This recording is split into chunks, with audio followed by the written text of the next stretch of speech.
Narayankhed MLA Patlola సంజీవరెడ్డిని సన్మానించారు PRTU సభ్యులు. నారాయణఖేడ్ పట్టణంలోని స్వర్గీయ పట్లోల కృష్ణారెడ్డి నివాసంలో నూతనంగా నారాయణఖేడ్ ఎమ్మెల్యేగా ఎన్నికైన పట్లోల సంజీవరెడ్డి గారిని పీఆర్టీయూ నారాయణఖేడ్ శాఖ తరపున ఘనంగా సన్మానించడం జరిగింది. ఈ సందర్భంగా డాక్టర్ సంజీవరెడ్డి గారు మాట్లాడుతూ, తనపై నమ్మకంతో పోస్టల్ బ్యాలెట్ ఓట్లలో అత్యధిక ఓట్లు వేసి నా విజయానికి సహకరించిన ప్రతి ఒక్కరికి ధన్యవాదాలు తెలియజేశారు. నారాయణఖేడ్ నియోజకవర్గంలో ఉపాధ్యాయ సమస్యలపై తన వంతు సహాయ సహకారాలు ఉపాధ్యాయులకు ఉంటాయని ఆయన పేర్కొన్నారు.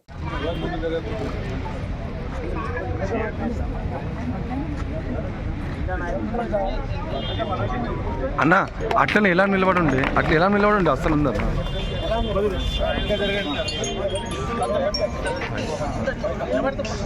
మేడం, మీరు చూడండి మేడం.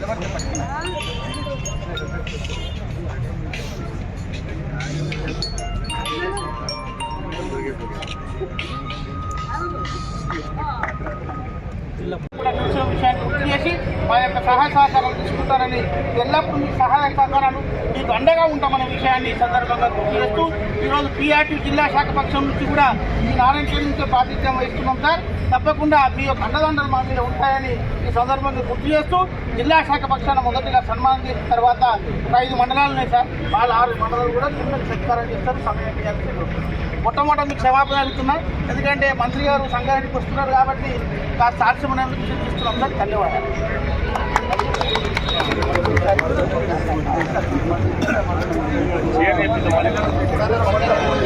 సంతోషకరం. అందుకు మా ఉద్యోగుల పక్షాన ప్రత్యేకంగా మీకు శుభాకాంక్షలు తెలియజేస్తా ఉన్నాం సార్.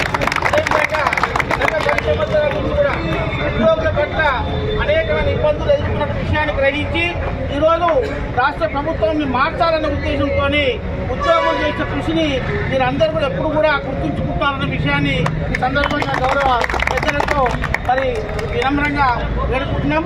తప్పకుండా రాష్ట్ర ప్రభుత్వ కార్యక్రమాల పనులు మీ వెన్నంటి ఉండి నారాయణఖేడ్ ప్రాంత అభివృద్ధి కొరకు కానీ రాష్ట్రంలో ఉద్యోగుల యొక్క సూచన తప్పకుండా మీ సూచనలు పాటిస్తూ ముందడిపోతామనే విషయాన్ని తెలియజేస్తా ఉన్నాం సార్.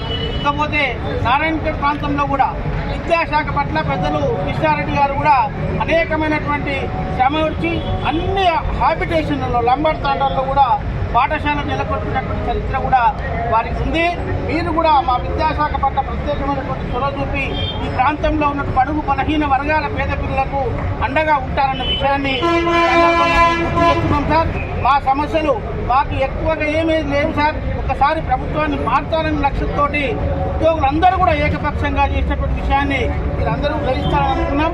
మాకు వచ్చేటువంటి డిమాండ్స్ ఏమైనా ఉంటే వాటి కోసం మాత్రమే అడుగుతాం తప్ప అత్యాశగా ఏట్లు కూడా ఉద్యోగులుగా అడగమన్న విషయాన్ని సందర్భంగా గుర్తు చేస్తూ, ఆ రోజు నుంచి కూడా ఈ ప్రాంతంలో ఉన్నటువంటి ఉద్యోగులు ఎక్కువగా కృష్ణారెడ్డి అభిమానులుగా ఉన్న విషయాన్ని కూడా మీ అందరికీ కూడా సుస్పష్టమైన విషయాన్ని తెలియజేస్తా ఉన్నాం. ఉపాధ్యాయ సంఘాలకు, ఉపాధ్యాయులకు అందరికీ కూడా నా యొక్క నమస్కారం. మీరు ఎలక్షన్లో చూపినట్టు చొరవ మనం చూస్తూ ఉన్నాం. గత 10 సంవత్సరాల నుంచి నేను కూడా మీరు ఎప్పుడు పిలవగానే ఏ సమస్యలు ఉన్నా కూడా నేను స్పందించి నాతో ప్రతిపక్షంలో ఉన్నప్పటికీ కూడా ప్రభుత్వం దృష్టి మీద ప్రభుత్వం మీద ఒత్తిడి తీసుకొని వచ్చి ఉపాధ్యాయ సంఘాలన్నీ కూడా నేను సహాయ సహకారం చేయడం జరిగింది. ఇప్పుడైతే మన ప్రభుత్వం వచ్చింది. గతంలో మీరు మా నాన్న కృష్ణారెడ్డి గారి మీద ఉన్న అభిమానానికి నేను కూడా ఎప్పుడు కూడా నేను కృతజ్ఞతపడి ఉంటాను. నన్ను గెలిపించినందుకు కూడా మీకు అందరికీ కూడా నేను కృతజ్ఞత తెలుసుకుంటూ ఉంటాను. ఇక ముందు కూడా, ఎందుకంటే మన నారాయణఖేడ్ ప్రాంతము అన్ని రంగాల్లో కూడా వివక్షకు గురవుతాము.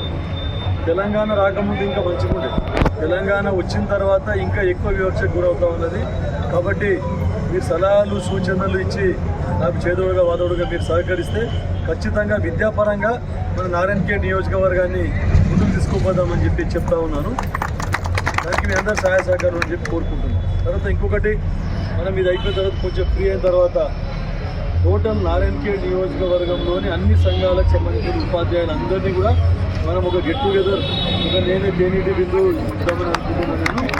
ఖచ్చితంగా రావాలని చెప్పేసి ఆ రోజు మళ్ళీ మనం ఇంటరాక్షన్ చేద్దాం చెప్పేసి కోరుకుంటున్నాను. ఖచ్చితంగా టైం ఇవ్వాలి. మీ గురించి వెయిట్ చేసిన నాకు నేను చెప్తే ఎప్పుడైనా మీరు ఫ్రీ ఉన్నప్పుడు చూసి సెలవు రోజు కానీ ఎప్పుడైనా కానీ మనం మీట్ అవుదాం. తప్పకుండా సార్, తప్పకుండా. మొట్టమొదటి జిల్లా శాఖ రాగానే అక్కడనే ఉండండి ప్లీజ్ అందరం కూడా, ఎందుకంటే డిస్టర్బెన్స్ కాకుండా.